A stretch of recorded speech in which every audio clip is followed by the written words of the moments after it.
Good evening, everybody, and Happy New Year from all of us at MotorMouth Broadcasting as we bring you another round of the I2I Motorsports Nascar Truck Championship here this season.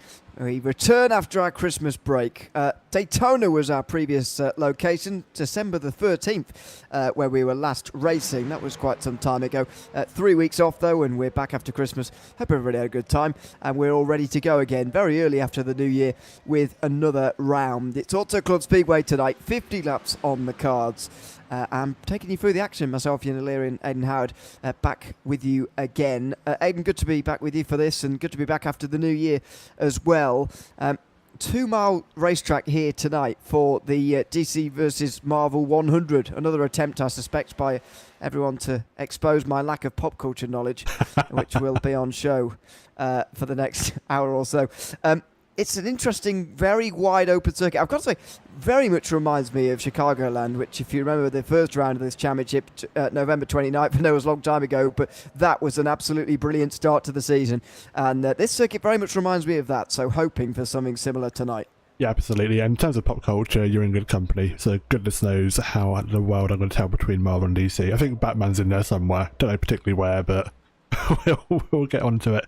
But yes, good to be back for the new year. Happy New Year to you, and happy New Year to everyone watching in the world of the interwebs. I hope you've had a wonderful New Year and a very Merry Christmas. I certainly did, and there's a story that I'm definitely not going to say on stream, but we had a discussion about it, didn't we, before going on, which just proves how eventful it was. But lovely nonetheless. Spend time with family. Nice bit of reset before we tackle the joys of 2026. Exactly, yeah. And obviously busy year coming up on MotorMouth Broadcasting. Plenty of stuff to come. Obviously, what you need to know on Saturday nights primarily is that we'll be live every week from now until February 7th, which is our finale for the Truck Championship this season. Obviously, plenty of stuff between now and then, obviously with other stuff as well. But as far as I2I Motorsports goes, we'll be live every week until our Homestead finale, which comes on February 7th, the next 5 weeks in a row. So, yeah, looking forward very much to that. Let's tell you a little bit about how the season's been going so far, though, because we have already had 3 rounds before the Christmas break. And after those 3 rounds, it's Braden Craycraft who's currently leading the standings. He's got 5 points over Corey Colford, the only driver to be in the top 5 for all 3 races so far. Not even Braden Craycraft can boast that, because he's either won or finished outside of the top 10, has Braden Craycraft so far here this season. Unusual, but it was Daytona round 3, which can be very, very unpredictable. Chris Hone got the win at Daytona and moved up to 3rd as a result, moved up 4 places ahead of Michael D'Adamo, among others. Running out the top 5 is Joshua Whitmire. Jonathan Herbert just a few points further back. Johnny Suggs and James Tate are tied 7th on points at the moment. Tied 9th on points, Trey Graber and Jason Reeves. Graber, the second best placed driver to have not had a top 5 so far. Best placed is Michael D'Adamo, who has been in the top 10 but not the top 5 through all 3 races so far this season.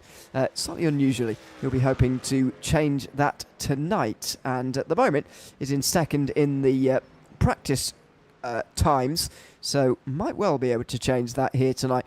We just had a 18th driver sneak into the session, so we're looking good here for a big session here tonight. 18 trucks on the racetrack, hoping for a sort of clean race, as we've sort of seen really through these first 3 races. Maybe less so at Daytona, but that's always expected to be a little bit more lively maybe than some of the others. But yeah, so far it's been brilliant racing, and it's a very, very close practice session at the moment with Craycraft and Suggs. You'd have to say the top 2 in terms of speed so far, really. Not first and second by any means in that practice session, so this could be an unpredictable night as far as round 4 goes for the Truck Championship this season. The top contenders, you might say, not quite on top so far. Absolutely. Anything's up to play for, and it's going to be a bit of bragging rights, really, isn't it? First race of 2026, it's only going to happen once. Who's going to be claiming that I won the first race of 2026? What's that, crown or bragging rights, let's say. Qualifying is now underway, however, so we are going to hopefully see some cars head out onto circuit for their qualifying session. I do believe it is it's 3 set laps. They have 3 laps, flying laps, to try and set the best lap time. And indeed, I think we're going to have cars come out very, very shortly. Yeah, they're already on their way. The first one on their way is Daniel Wing, actually, who's furthest around, who's coming through 3 and 4 right now. As you can see, it's never really straight here. I think there is a backstretch, technically, but it's not quite like Chicagoland, but it's not really ever straight. Very gentle turns. It's a bit like a 1.5 miles, really, a bit like Kansas, but just more open turns, really. Not very steep banking is the main point. And the turns, just 14 degrees of banking. Front stretch still 11 degrees, so pretty steep around there. It feels like that's really just turn 4 continued, really, on the front stretch. And then you've got turn 1 and 2 again as well, heading on to the back stretch, which is just 3 degrees, so feels pretty much flat. There you go. So that's where it differs from Chicagoland. Of course, this circuit is going to change in the real world, heading very soon, so we'll talk about that in a moment while these times come in, or at least once they have done. Here is Daniel Wing completing the first time on the board, and isn't even a time on the board. I don't think he's going to be very quick standing up to the rest of them when all the times have come through. Actually, he looked like he was really setting himself up for a second lap here, but let's see as he works his way through lap 2 right now. It actually didn't count at all, No, so we're still waiting for a time on the board. There we go. Ryan Simmons sets the early mark, but we're expecting a 39 here, if practice is to be believed, to be pole position for this race.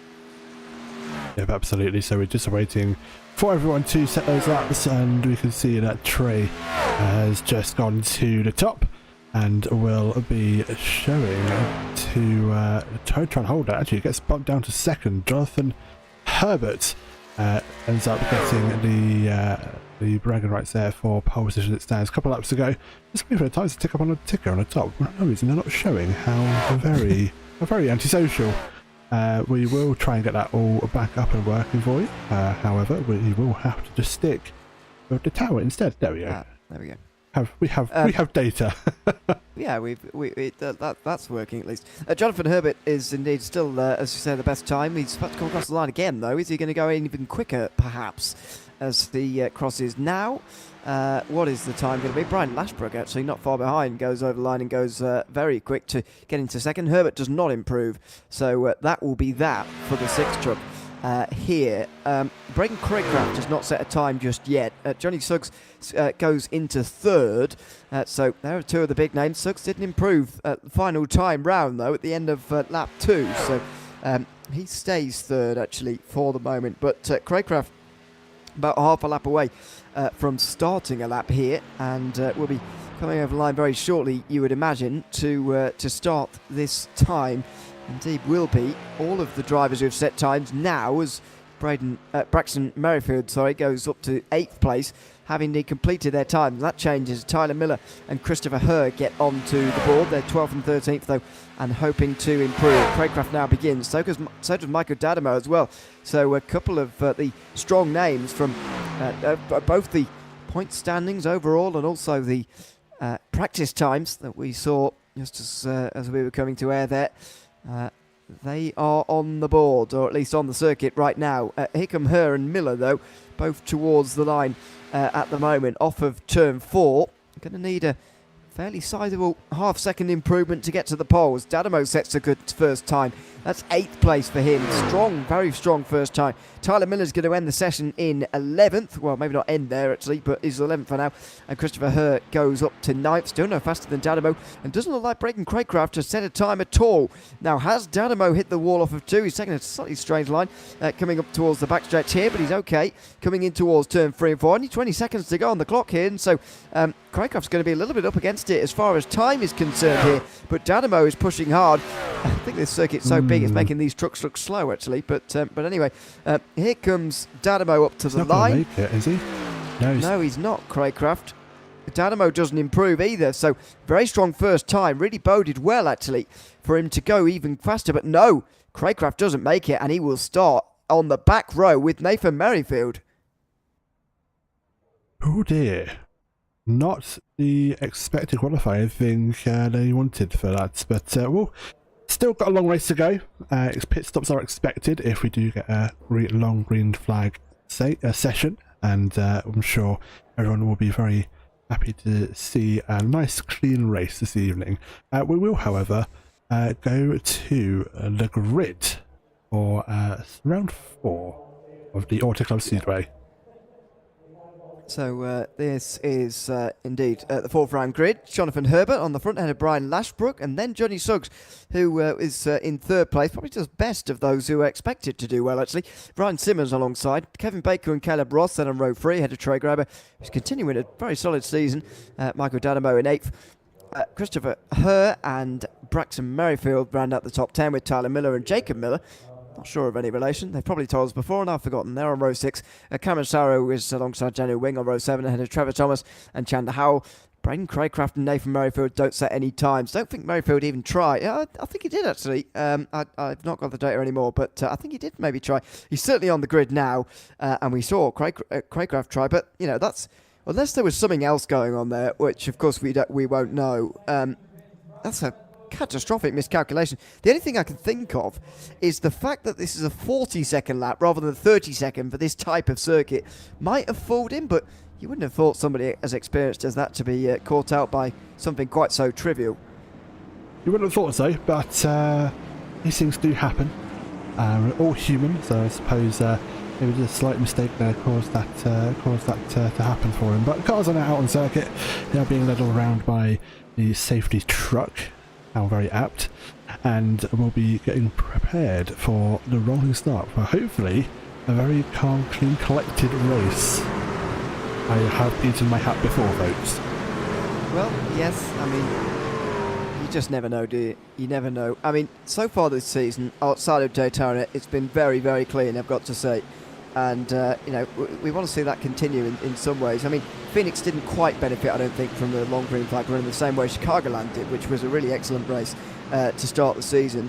But, you know, they have their advantages, and I don't think we see enough long green flag runs in NASCAR racing in the real world anymore. So this is where I get my fix of that, if you like, or at least have been so far this season. Let's say just over the halfway mark for a run on fuel, so you can do this on one stop if it goes green the whole way. I suspect we'll be seeing pit stops even if there are cautions, but let's wait and see whether that becomes true or not, as the pace truck brings the field into turn 4 and now pulls down sharp left and gives control to Jonathan Herbert in the 6th truck. Long way to the restart zone here, and there it is. Now in control, and now we will soon be underway. 100 miles on the clock here tonight. 50 laps at Auto Club Speedway now underway.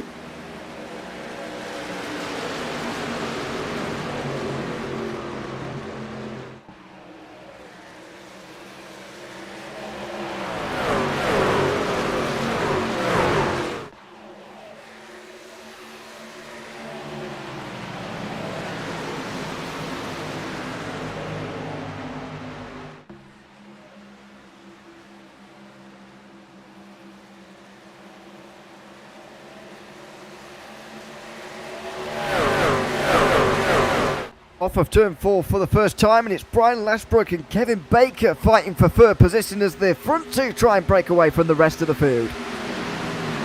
Absolutely good start for Herbert and Suggs, getting cleanly away. Got a decent sized gap, and they're going to let those 4 cars squabble for position. A nice wide track hours and allowing everyone. There's a couple of opportunities on that first lap. I might have just potentially spotted cars go 3 wide. They can do it. They just need to cooperate with one another. So now it is forming into a single line of cars that now will hopefully realise that they need to maybe work with one another to try and get back up the field a little bit. Yes, it's going to be one of those, right, again, where, you know, it's similar to Kansas, similar to Chicagoland again, that we've already had this season. You sort of need to work together. It's not a super speedway, of course, but it does work like it sometimes. And as far as back when we were getting right at the back of the pack, and we need to work together to get back in the pack again. But plenty of space for 3 wide. I mean, miles and miles of space for 3 wide. This circuit almost as wide as it is long, and that allows you for more than 3 wide if you want it. This is close between the 3 and the 18. Sorry, that's Tyler Miller and Braden Craycraft already in that 3 truck, looking to move through the field, and is doing so rather well. He got squeezed to the wall a little bit. You say the track's nice and wide, and 3 wasn't having any of it. Pushed him up as far as he could go without turning him into a bit of a sanding paper against the concrete wall. But 18 now backing out and actually losing a position as well to that of the 78 car as well. 28, I stand corrected. Yeah, 28 is in the middle, Christopher Herr, and again, it's a good job this track is as wide as it is, because look at the space they're giving each other, by the way. Fair play. After that close shave, they are giving each other a little bit more room. There goes Craycraft up into 8th place. He's showing that it was literally just a miscalculation in qualifying, or indeed some other problem. It's not a deficiency in speed. He has certainly got some of that at the oh dear, trouble down the inside, and it does look like we're going to get big into the wall though for the 28 car. That's Christopher Herr into the wall, and we do have a caution. Took a while to come out because they were so far below the apron, but caution flag waves, and that is the first of the night. We already had Chandler Taub in the pit lane, by the way. This, I think, unrelated off of turn 4. Yeah, absolutely. We're going to try and get a better replay of that, because the camera angle didn't do us justice there. We caught right on the tail end. So we'll just quickly go to a replay and just see how that all unfolded. Oh, they're already off. We're going to try and hopefully get a more usable camera angle. Yeah, so it's it's coming. Forgive me for rewinding. I am going to take the opportunity just to go back and see how that actually unfolded, because that replay we're not was... going to see the start otherwise. No, exactly. So we are going to have to rewind. It's, by the way, it's Cameron Saro and Christopher Herr. Now, the interesting hit, does Herr try and swing low and when he should? Yeah, I think he doesn't realise he's there. Yeah, I don't think so. I don't think he does realise he's there, and he's the one who hits the wall hard as well. Cameron Saro actually gets away with that. But I don't think he was at fault. I think he was just holding his line there down low. 6 of one and half a dozen of the other. No malice at all. It just looked like he was turning to find a gap, and that gap was suddenly occupied by the front nose of another car. Yeah, you've got to be so aware of these things, though. You know, it's obviously damaged her quite badly in this race. Already, Christopher Herr's down pit lane. Let's say Chandler Howe was in pit lane as well after just 4 laps, which is a bit of a puzzler. Not entirely sure what that's all about, I've got to say. Didn't see any sort of problem for Howe, but Herr takes a 15-second stop. I'd assume that's 4 tyres and a faster pair, and is back in his way again. You're going to have to be very, very careful for the rest of the race now, though. Herr and Howell. We've got a better camera angle there, or that is to get it unfolded. But I'm just going to try and look to see if we can find a reason for Howe for you. Leave that with me. Could be one of those that doesn't really have one, and they just pulled down pit lane anyway. Michael Danamo's come in pit lane, interestingly, as well, in the 88 car. The only one really to come in from this round of stops. See what he does here. I mean, I can't see fuel justification for it. Or indeed really losing this much track position to get new tyres. We'll wait to see what the drop is like. And of course the pace truck's got lights off already. This is dangerous for Michael Danamo. If he doesn't catch the back of the train quickly here, it could be quite a long way off the back, and he certainly doesn't want that. Absolutely not. It might see him a lap down as well if he's in that pit box for much longer. However, back to green again, and very much hopefully going to be seeing a bit more of a lengthy green flag period. It's down to Herbert and Suggs to restart again. Car 6 and 15 will be leading the pack away once that truck pulls in. And we sit back and watch it all unfold once more. Yeah, we certainly will. Braden Craycraft, for reference, by the way, will be starting on row 4, I think, in 8th. Yep, up high there, and row 4. So watch out for him on this restart. Going to be slicing and dicing again, just as he was in that first restart. Dynamo does make it back, and so does Christopher Herr, by the way. Chandler Howell, though, unfortunately, is out of the race at the end of just 4 laps. First caution out the way then. 7 laps complete here at Auto Club Speedway tonight, and we're into the restart zone again. Jonathan Herbert with his first restart to go with his solid start. We're back under green again.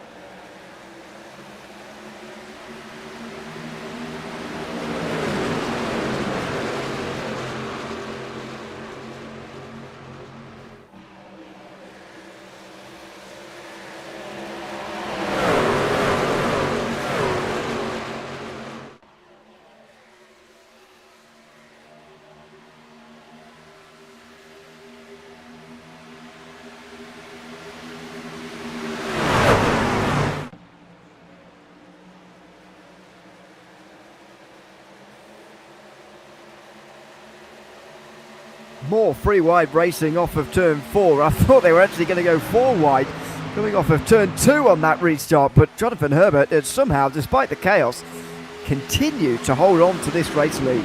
Yeah, brilliant stuff. And again, 3, almost 4 wide on that first. They are going 4 wide. Look at the 87 going in between the top 2 cars there. Very much almost making it 4 wide. However, Ross is able just to pull ahead and get out of that debacle of cars fighting for position. Now left vulnerable to 15 cars. Sykes coming back at him, but can't quite make the move. Work goes up high. The inside line or the lower line on the circuit doesn't oh, that's a clip on the wall for the red car of 87, Kevin Baker. Yeah, he's going to go backwards here. Craycraft is right behind him, so is Trey Grober as well, actually, in the 20 car. Just looking inside, as you can see. We'll talk about this later. We've been told to look at the back of his truck, and we will later. But anyway, I just got 2 wide, sort of 3 or 4 rows down the back there, and the whole field really staying in contention. This is sort of a, I guess an intermediate circuit is a word, or an intermediate track is a word we already use, but you know, it's almost akin to a super speedway sometimes, the way they race. Graber getting tight there, very nearly into the 87 of Kevin Baker, and he's now going backwards. Yep, that's going to hurt him. And there was also contact almost between, that was car 18 also getting a bit checked up by the yellow car 20, which we're trying to get a good review of because there's a specific reason. Cameron was not being most helpful. We will try to do so, but you may recognise the face if you're part of the comms team on the back of that car. And we will. Oh, trouble! Trouble on the backstretch just behind Graber as 2 of them go round the 18 car. Caution. Oh my goodness. Tyler Miller's one of them who goes around, and we've got a caution as well. Nathan Merrifield involved too. But Miller was the one who went the whole way around, and the 2 of them were getting very close to one another, especially considering they had pretty much the whole track to play with.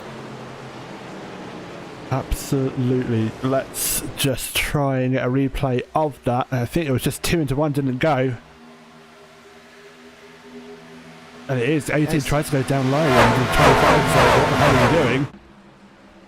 Has taken off quite unwillingly. I will, however, see if we can get a little better camera angle on from the basis of Nathan Merrifield. See, I think it's a very similar scenario, albeit different end of the racetrack, to what we just saw for the first caution. You know, a driver on the outside not quite realising what was on the inside, and just coming down and spinning themselves out. Tyler Miller with less drastic consequences. But what's the lines move? The lines return again. Just as they return again, you can see that Merrifield, for me, is holding his line. Tyler Miller's the one who comes across for me, and in the end is the one that is spun around as well. I don't think on this occasion Miller actually hit anything, but even so, it brings out a second caution. Does indeed. They may have exchanged paints. They may have a bit of a racing stripe on the side of their cars from a bit of rubbing there, but it's kept it under barrier. They kept it damage free, and they are both back on the black stuff. And yeah, that was a heart and mouth moment there. It was not ideal at all. We've got stops though. We've got a lot of stops here. Johnny Suggs is in, so is Braden Craycraft, who comes to a stop very early, of course, because he didn't qualify. Trey Graber, Braxton Merrifield, Cameron Saro, Daniel Wing, Tyler Miller, perhaps unsurprisingly, is into pit lane as well. Now it's going to be 4 tyres, I think, all ways round, but interestingly the top 9 all stay out and continue on the racetrack, remembering of course that Christopher Herr and Michael Danamo came in under the first caution as well. So we're starting to see some stops here, and again I must admit a little bit puzzled for the reason. I guess they don't want to be caught on a long green flag run having to stop under green, which at the moment there are 7 drivers in this field in danger of doing. Risk reward, isn't it? That's what it is. If they could get another caution nearer the end of their first stint now, I'm sure they'll happily take it. But yeah, those 7 drivers maybe leaving themselves out just to see what they can do. Got nothing else to lose at this point. So we'll see if that plays out for them. But the second caution period offering an opportunity for most of those drivers to get into the pits and serve their first our first pit stop, but I think we'll be expecting them to take another at the very least. I would imagine everybody who's stopped so far yet will stop again. The guys who just stopped had 38 laps to go at the time. That would, well, I think. Oh, actually, no. You'd need 12 laps of fuel to be saved, which requires 24 laps under caution. That's 6 of them. Yeah, that's quite a lot, I think. It's going to be probably too many. And in any case, it is a big ask. And in any case, you know, the thing is with this series as well, the fact you get unlimited tyres means that at this stage there's not really any incentive to think about that. You might as well just come in for when you think you need to. As I say, I think those guys are more covering themselves off for the potential, and I think there is a fairly real potential that this next green flag run is, you know, 15 laps or more, and they could have ended up stopping under green, and they clearly want to avoid that. Yeah, absolutely. It's the ideal situation to stop under yellow. However, you don't want to be caught out and be the one that waits for the latest yellow flag periods possible, but then leaves you a bit stranded out on the circuit with having to come in under green. So, as I said, risk reward, and see if it pays off for the other drivers that haven't stopped yet.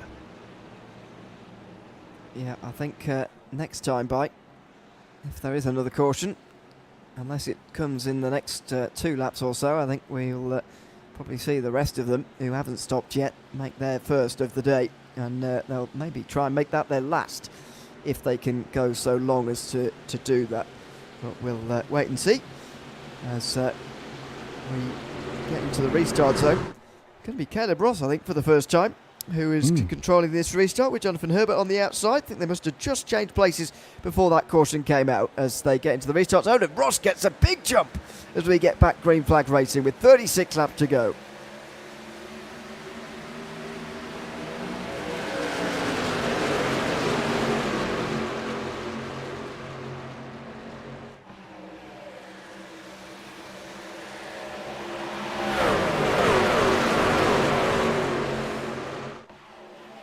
Well, it's 1 out of 1 as far as good restarts are concerned for Caleb Ross. He's racing away from Herbert, and in behind, Kevin Baker getting in close as well. Brian Lashbrook, then Ryan Simmons running out the top 5. Good start. It's now Jonathan Herbert trying to get back on the inside, fighting for second as it is. However, we'll try and get that move and the battle done so he can get back on to Caleb Ross. In the background, we're going 3 wide. That is Simmons along with Lashbrook and Merrifield all fighting away, and they're actually using the full extent of the track as they will try and barter for position in the what is the top 4. It's good racing at the top 4, although a little bit more strung out than what we've had before. Now, where are the guys who just stopped? Well, they're not really anywhere yet. They're not getting anywhere at all. 3 wide still, just in front of them right now. Still the leader of those, by the way, is Johnny Suggs, who is making some inroads, to be fair, up to 9th place, but that's only 1 place gained. Oh, and they're squeezing one another there, just in front of him, as Ryan Simmons get close to Brian Lashbrook. These guys in danger of maybe letting a top 3 get away, although those 3 themselves, to be fair, are battling over the race lead as well. Indeed, so they're all in a lot of separate isolated battles, and hopefully the lead battle will then form, give these guys a chance to catch back up and might form a bigger battle for a lead. And as I say that, so 3 wide for 4th, 5th and 6th. Oh, that's a scrape of the wall. Whoa! Goodness me. That was exceptionally close. Can't quite tell who that was on the outside. Car number 6, Herbert. Lucky boy. Goodness me, that was unbelievably close. Coming off of turn 4. Now again, here comes the new time runners. Johnny Suggs in the 15 car. There's a nudge! Getting involved in that as they come off of turn 2. Nobody goes around. We stay green. But again, it's getting dicey here at the moment as these guys on newer tyres try and come through. They're not really able to make the difference, to be honest, on these newer tyres. There's not a massive difference, I don't think, just yet. That was a definite wobble there, as you said. For Lashbrook it was, with fighting the car 15 after turn 2. They recover, they keep the cars pointing in the same direction. But yes, there's guys fighting up through the field. from those pit stops. Johnny Suggs, one of those, as we said, just mentioned trying to regain positions up to 6 now. He makes his way past Lashbrook for position and maybe chops off the nose a little bit there. And we'll get the move done. However, Lashbrook's immediately looking to come back on the inside. Certainly is, and he's silly not to at this stage. There he goes, fighting for all he's worth. Is he going to slide up in front of Suggs? No, not quite. And he's going to stay on the outside. Good swoop down to the inside there from Ryan Simmons, by the way. Jonathan Herbert, who ever since losing that lead has started to go backwards here. And here as well, it comes Christopher Hurt. Oh, and he gets it. Oh, goodness, I thought he was going to get into the 6th truck there. I was absolutely sure of it. I even started to say it, but he didn't quite do it in the end on the way towards turn 2. Slides a little bit as well, and they all lose momentum. And here comes Suggs leading the next group. Yep, absolutely. And look at this. It is now getting back into a train of cars. Everyone's now getting closer together for that lead battle. It just brought themselves back together. There's going to be absolute mayhem for those trying to get away with the leads, but great to take for us. There's a clip in the wall! And that's Johnny Herbert, I think that was. Indeed, car number 6. Gets away with it. Not sure, just looked like it had a moment on his own. Just the rear just stepped out on him. Yeah, and that's straight through Christopher Hurt. Suggs is the next one in line. He's definitely got a Marvel DC whatever livery on, but I'm not going to be able to comprehend it clearly. I can just see it from here. He's a superhero of some sorts. We're not the best ones. Down the inside and goes through on Jonathan Herbert, so up into 5th. And here come the Chargers. Oh, into the fence there. That looked like Daniel Wing in the 9 car. It was indeed. He's written his name on the front. And he's boxed in now as well, coming across the front stretch in towards turn 1. In big trouble here with Dadamo and Lashbrook, because that's Merrifield down the inside. Merrifield's on old tyres, so shouldn't be able to do that. But Daniel Wing is just boxed in. 3 wide just in front of him now as well. Oh, they're going to give each other the room. They just about do. And Wing still boxed in on the outside. Now, is he brave enough to go to the middle? No, he's not going to. There's too tight of a gap there. But he's still stuck there up the outside. There's a car peeling off down onto the infield. I thought it's going to be Herbert. Herbert, the green flag pit stop. It's going to absolutely kill his race. However, he does... will have to do so, but may be betting on another safety car period in terms of him heading back up to the field and potentially unlapping. I believe that is still a thing on his caution period, so you may be hoping for that if he does fall up behind after his pit stop. So unfortunately, one of those drivers having been caught out, not being able to make a pit stop in the caution period, and will be paying the price for doing so. Sorry.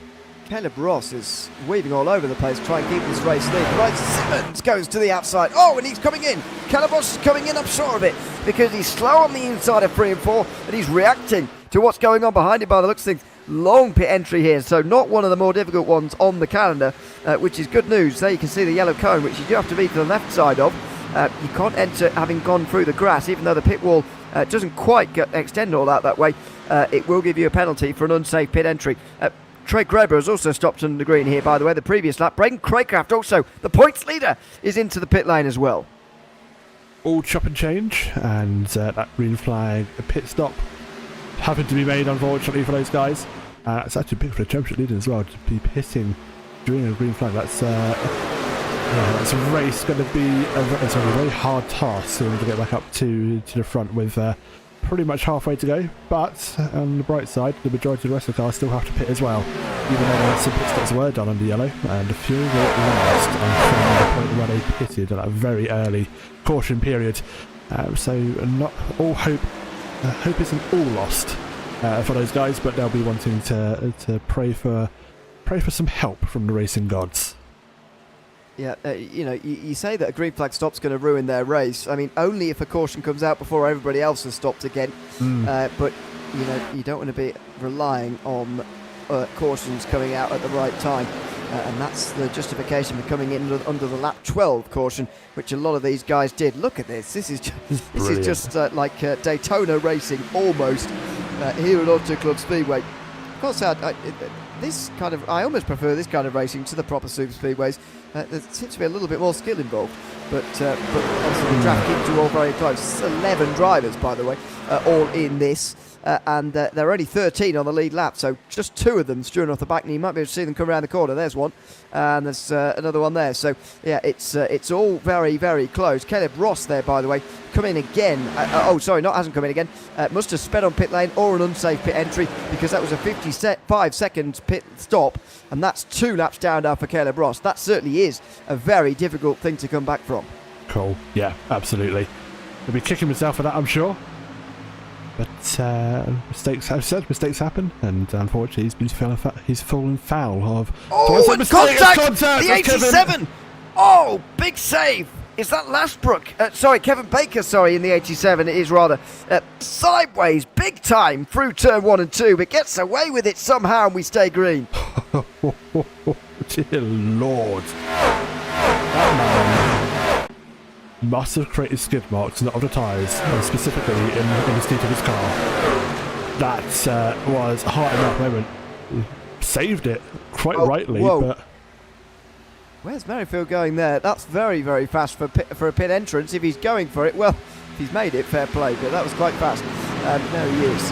He is on pit lane. Let's hope he didn't speed.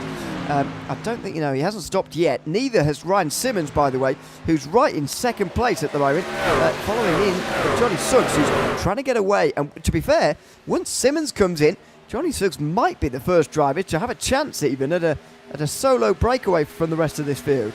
Certainly looking like he's trying to do so already. The gap is a good odd half second between Suggs and Simmons. He might be edging his bets and saying, I'm going to try and break away now. I'm going to get past all this madness.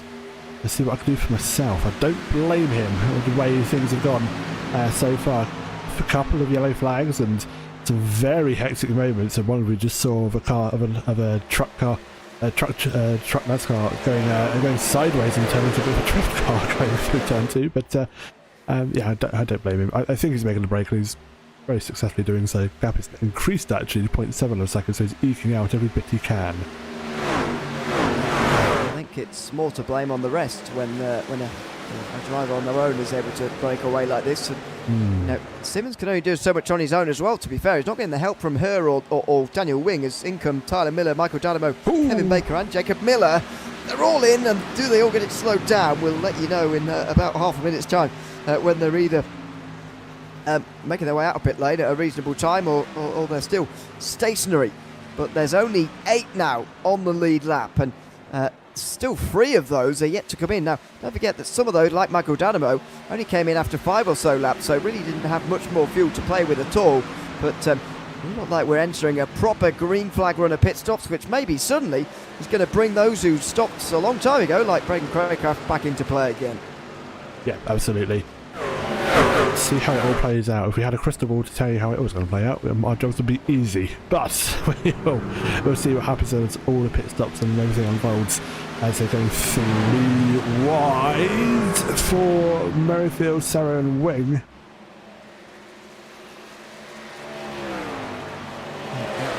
That's Craycraft coming through to unlap himself. I do apologise. It was Craycraft coming to unlap himself. That was going through.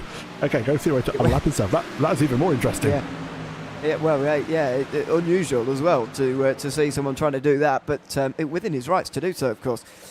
Outside for the 29 on the 9. This is Daniel Wing versus Cameron Sarro. Door to door off of 4, and it's only allowing Christopher Hurd to lead further because Johnny Suggs has already been in. Braxton Merrifield comes in this time round. Suggs is coming out, so is Lashbrook, but here comes Craycraft. You can see him just in front of these guys, up high at the moment. Now, where is Suggs? I think he's behind Craycraft here, but there he is. Suggs is down low, and Braden Craycraft, if this all shakes out, which looks like it's going to, he's going to be the leader of this race very, very soon.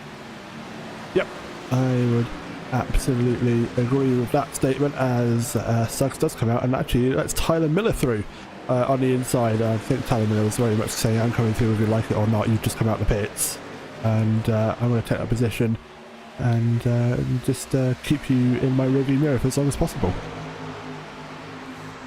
Absolutely.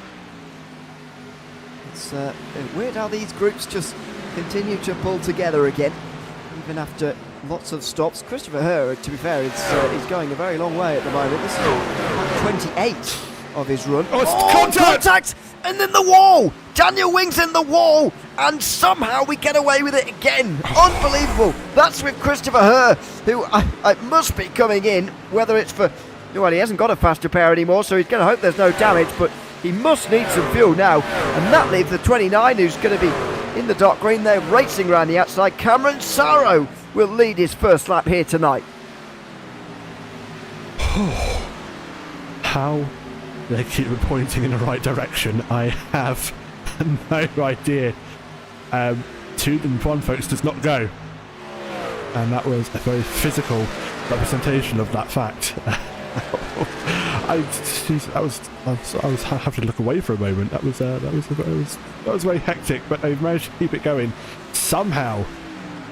Didn't cause a caution, and just adds to the list of what has been a very entertaining and very hectic race for these drivers. Yeah, but again, you know, it's for me, long green flag runs delivering. You know, it's allows us to see things you don't normally see on these restarts. But anyway, Cameron Sarro leads for now. By the way, well, I'm not going to try and pronounce the name actually, but Brandon in YouTube, who seems to be cheering Cameron Sarro at various points tonight, and indeed to everybody else who's watching on at home at the moment. Whoever you're cheering for, but it is Cameron Sarro leading laps at the moment. I think there's only a few on the lead lap, so it wouldn't completely mess with everybody to have a caution right now. And if Sarro would come in, which you'd assume he would do, then they could all get the wave around, at least those who are just the one lap down, which numbers at 16 now, by the way. Only Caleb Ross is... I'd say he's unlapped himself from League 2 down. He's only one down now. So there you go. He's actually done a very good job there, considering he sped on pit lane. But he's the only driver to have got a penalty through that green flag runner stops. So that's 16 out of 17 so far without a penalty through green flag stops. Or well, to be fair, the leader Sarro hasn't been in yet, so 15 out of 16. But still, that's very, very good driving from everybody. I know it's one of the easier ones to get down on pit lane in time, but for everybody to do it is very impressive indeed. Yeah, absolutely, and we've seen them, we said, go 3 or 4 wide, and if you use the space, it's just unfortunate with the yellow flags that we have had, the quarter appearance we've had has been caused just as a car right in the wall. That was Merrifield. A little bit too high. Go through as well as Johnny Suggs, and look at Craigcraft. 15 is closing in, so 7 laps fresh of tyres. Craigcraft got that undercut massively, which is quite effective considering there was so little difference actually on that initial restart. I didn't think the undercut was going to be very powerful, but if they now take the lead because of Sarro taking his 4 tyres, there you see it. There goes Craigcraft. This is a battle for the race lead between these 4. Yep, absolutely. So Sarro will drop down. He'll go down to the tail end of the grid with that 14 laps to go, but all still to play for. Who knows what can happen in these last 14 laps with these leaders now fighting very close together. And Craigcraft and Suggs, as we've seen it before, the regular names up at the front fighting for the lead. Yep, they were absolutely door to door at Chicagoland, if you remember, week 1, and Suggs slides in front of Craigcraft. Now, will the points leader have anything to respond with here? Because the difference between this round and the opener back in late November was the fact that they were on an even footing. Remember, there was a late caution there, and it pretty much set everything back to 0 heading into the final few laps of the race. Well, Suggs and Craigcraft don't have that this time round. In fact, it's much more even between Tyler Miller and Johnny Suggs here. So is Miller going to get past Craigcraft as he just has now? And are the two of them just going to race away from the points leader here with just 12 laps to go at the line? Possibly. We'll see how it all plays out. But they are all fighting harsh and fair, but this looks like top 3 is very much going to be the best of the rest, unless that not too far behind, to be fair. 4th, 5th and 6th are also having their own little battle as well. We may see a late resurgence for those guys to rejoin this top 3 battle. You just saw them in the background, and they'll go through a camera shot now as they're actually closing in on those top 3 drivers as well. So that will be a nice conclusion to this evening's race. It certainly would. See how many more can catch Ashbrook, Simmons, Merrifield all within a second of one another, within a second of this trio, so they're not that far away. Here's Charlie Miller on board with him from Indianapolis, it says that. Everybody's putting their information right. But a long way from home in that scenario. It's was in California, over to the west coast of America, but as I mentioned, not a 2-mile racetrack anymore. It's not going to be anyway. It's going to be a short track, as announced in 2020. I don't know the exact distance actually of the new track, but it is going to be a much shorter track heading forward, which I think is a bit of a shame, I must say. But there you go. Oh dear, look at that. Is that Lashbrook already catching? Wow, it is, yeah. He's caught very, very quick. So he's on the same tyres as the front two, and he's right up with these guys. And Craycraft could be in a bit of trouble here as far as losing positions is concerned. But one thing is for sure, it's going to be a grandstand finish by those who can compete. Doesn't look like Craycraft is one of them. Yeah, very much so. So Craycraft dropping that back down to 4th. In his defence, he's up 13 positions, so it's a very good gain. He's currently is the most positions gained for any driver on the grid, and Merrifield only second to him with 12 positions gained. And actually say that as I've jinxed it a little bit, Craycraft just dropped another position. So I'm going to stop talking about him, and I just wish him the best. So trying to jinx him, but they continue to fight, and Craycraft not hanging, is trying to hang on as they go through turn 1. Side by side, a long, or big rather, distance between the two of them as they are door to door on the backstretch here.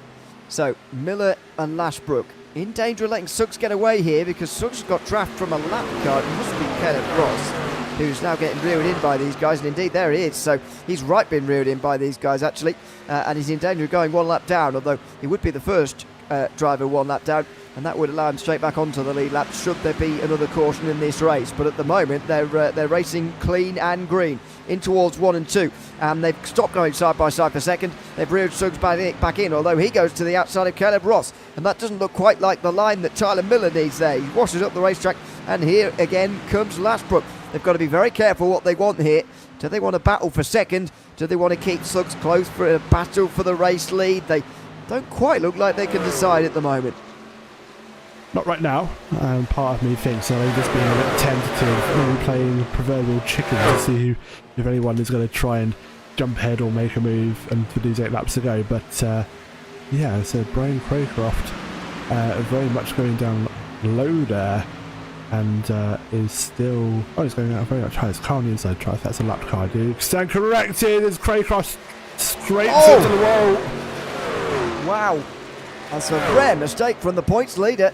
Comes in tonight with 5 points over Corey Culfers, who thankfully for his case is not here, and Chris Hone, who's in 3rd, isn't here tonight either. He's only 9 points behind, so Michael Danamo the closest at 18 points back, and he's down in 8th. So Craycraft having a bit of an off night, but he's getting away with it at the moment. And to be fair, if an off night still gets you a top 5, then I think he'll be pleased with that. I think he will be, but that is very uncharacteristic from the races we've had.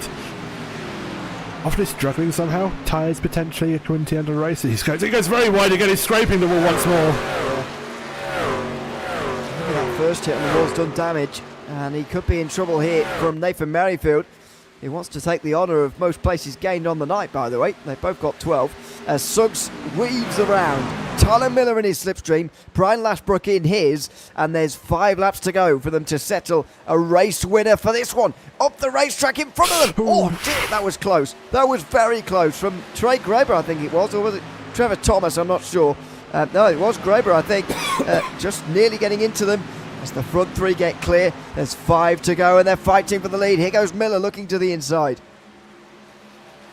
Absolutely really going at one another now as they try anything and everything. And again, Miller getting very close to the wall on the exit of the corner there, and maybe cost him a little bit to get to Suggs. And Suggs is now trying to pull away. I believe there's a bit of a battle down the order. Danamo and Miller fighting for position. They're going to be side by side for 8th and 9th. We'll just pay a bit of attention to those guys fighting down the field as well, giving them air time. And they are going to go side by side. I think that's turn 2. Only coming from forward now and into the first turn. Not actually that far behind, to be honest. The field spread pretty small among those who are actually on the lead lap. Kenneth Ross and Trey Grabber are both off of the lead lap a lot further down. There is Braden Craycraft, still 5th actually, in front of Merrifield. Both of them actually, Nathan and Braxton. As Lashbrook gets in front of Tyler Miller. Now then, what does this do for the battle for the race lead? I'm not sure it does anything good for these two. It does for Johnny Suggs, who is out front at the moment with 3 laps to go. Scraping the wall again. Lashbrook putting his name into a list of people who's getting quite friendly with the outside wall. Sparks went flying as he went through the final turn there. But again, yeah, these two fighting. Johnny Suggs is looking in his rear view going, yes, absolutely, go at it. And this is absolutely fine. Give me the win. I've only got 3 laps to hold you guys off, and if you're going to squabble for it, then so be it. Well, that's a big gap with only 2.5 to go. I'm not sure they're going to be able to catch Johnny Suggs from here. I mean, Suggs will feel, I think that he deserves a race win at some point this season. He got unbelievably close at Chicagoland in a brilliant way to start the season. A side-by-side photo with he and Braden Craycraft is at a very similar 2-mile racetrack to this one, where he clearly runs well, and he will look to finish in the top, by the way, the top 10 for the first time since that night. He struggled at Phoenix and Daytona to get that result down, but right now he's only 3 miles away from a victory, and at the moment he's holding off Tyler Miller, who's just 3/4 of a second behind him. Yep, absolutely. Tyler is looking down his through his windscreen to that car ahead, thinking, if I just could have got out of the fight with Lashbrook in 3rd, could I have been fighting for that lead? White flag now being waved for the final tour of the oval here, and it is Johnny Suggs to lose unless Tyler Miller can do anything miraculous in the final lap here of this evening. It's another long green flag run to the end. 35 laps tonight here from Auto Club. About 2/3 of the distance, over 2/3 of the distance taken on in one last run. But finally it's Johnny Suggs who's going to have his day after nearly missing out at Chicagoland in round 1. He's finally going to get his race win at the TC vs Marvel 100 presented by Carnage. It's Johnny Suggs who wins at Auto Club Speedway. Fantastic. We'll see some cars coming to the line. It'll be 6th and 7th for Merrifield and Merrifield. Nathan and Braxton, they must be related. As they come to the line for 6th and 7th, very close to one another. As Herbert's gone slow. He has seen it, just about seen it. Is he out of fuel? Has he crossed the line? He hasn't crossed the line yet, has he? Oh dear, oh dear. Well, he's doing his 28th lap, so you can understand why he might be running out of fuel here, and that also explains why Caleb Ross and Trey Grabber were going quite so slowly towards the end, because they stopped at a similar time, and they clearly hadn't saved enough fuel either yet. Bit of a miscalculation, and I guess all those drivers came in thinking, well, there's going to be another caution, so I'll come in to try and get the undercut, but in the end, they undercut so much they ended up having to save some fuel. But Johnny Suggs timed it well. He didn't get put off by the fact that Craycraft and some others went early and got an undercut on him. Wasn't put off by the fact he didn't come out in the race lead. He won it back though, and he won this race with I would say a few legs to spare, and I wouldn't say with ease quite, but he did look relatively comfortable coming across the line there, and certainly had some time to celebrate there coming towards the end as well. Yeah, absolutely. That car coming across the line was with no fuel was definitely dead as a dodo. So absolutely no sound from it. So I think that slight fuel miscalculation, unfortunately, as Johnny's making sure those rear tyres were fully used, getting his money's worth of grip out of those rear tyres. And that, folks, is that for round 4, and we're now going to go to the results. Yep, and it will, for the first time this season, show Johnny Suggs at the top of the tree.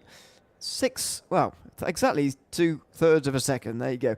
Ahead of Tyler Miller and Brian Lashbrook, who round out the top 3. Ryan Simmons and Braden Craycraft then in the top 5. Craycraft will keep his points lead. Ahead of Nathan and Braxton Merrifield. Jacob Miller and Michael Danamo then next. Danamo, by the way, still finishing inside the top 10, but not in the top 5. That's the 4th time out of 4. And Christopher Herr rounds out the top 10. Cameron Sario, who led laps there quite late on. Maybe left it a bit too late, actually. Finished 11th in the end. Ahead of Daniel Wing and Kevin Baker. Trevor Thomas, Jonathan Herbert, last drivers to come across the line on the lead lap, although only just in Herbert's case. Caleb Ross and Trey Graver went 1 lap down. And Chandler Howell had a mysterious retirement about 4 laps in. Let's have a chat then, shall we, to the race winner tonight, Johnny Suggs, who comes to join us now. Johnny, welcome in. Congrats on the win tonight here from Auto Club Speedway. This feels like 4th time lucky, if you like. Maybe it doesn't to you, but it's been a season with at least one very, very near miss at Chicagoland. How does it feel to start off 2026 with a race win? Feels like 4th time lucky, if you like.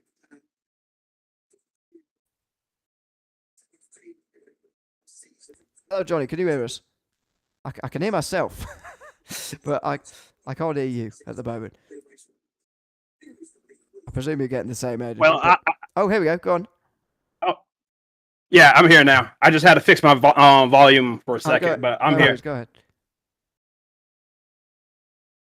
I'll just repeat the question. How does it feel to get the race win finally on the first race of 2026 after starting the season back at Chicagoland, especially with such a near miss?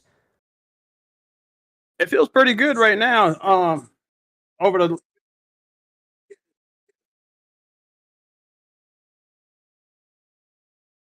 I believe we may be having some technical issues with Johnny's cutting in and out. Johnny, if you can hear us, we would be thrilled to know how that race would have felt for you, but I think we might have some tech issues.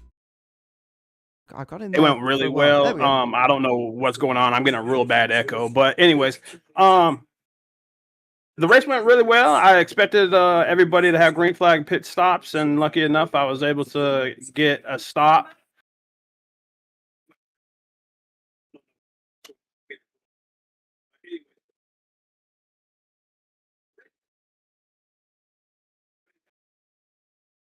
Oh dear, Johnny, I'm ever so sorry to say that we are still struggling to hear you. You got the first sentence, and we heard that you said it was a really good race. You're really happy with the result. Having a mic issue.